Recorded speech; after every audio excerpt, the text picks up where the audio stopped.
Buna, nabuo na, no? Opo. Malaki na, no? Yan, yan. Sige.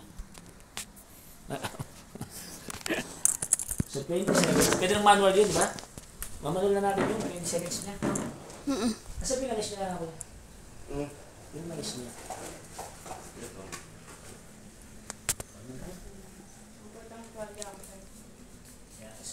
Yes. Hello mga subscribers. So, this is our continuation of our painting therapy. Nakaraan kasi nag-check ko si Nicole. Ito yung aming fifth session therapy na gagawin. So again, I would like to update to you yung kanyang status. She's pregnant. Almost. 5 months. Wow! Congratulations. Matibay niya. So, she's pregnant for almost 5 months and then meron siyang 0.8 centimeters yung blood clot, ano? So kasi para yung palang ano ko, 0.2 nakakalakad, kasi 0.8 pa rin sa'yo. So mas malala ng puti sa'yo, 0.8.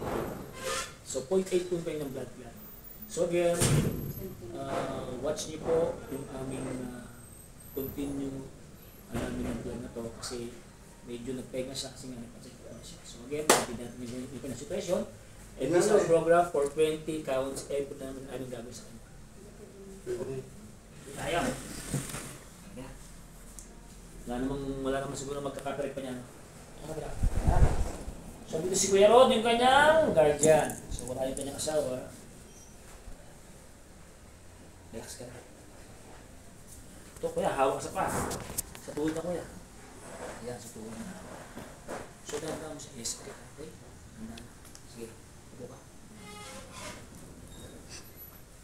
Sige pa. Sabi mo, nahirapan ka ha? So kung di ka ng 20 to, mga 5 lang. Kaya ba ng 20? 3. 3. Okay lang? Okay lang, kaya pa? 5 months yan. Basta na yan. Push! Ready? Shh. Okay lang?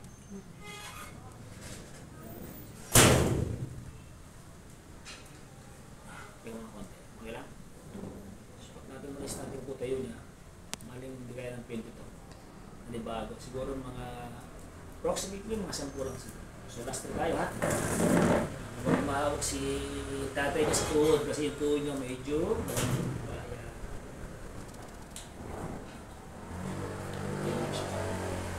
parang kaya ano, no? Parang sa district 1 dyan, ano? Nakabalance. Huwag, ganda mo po. The last two.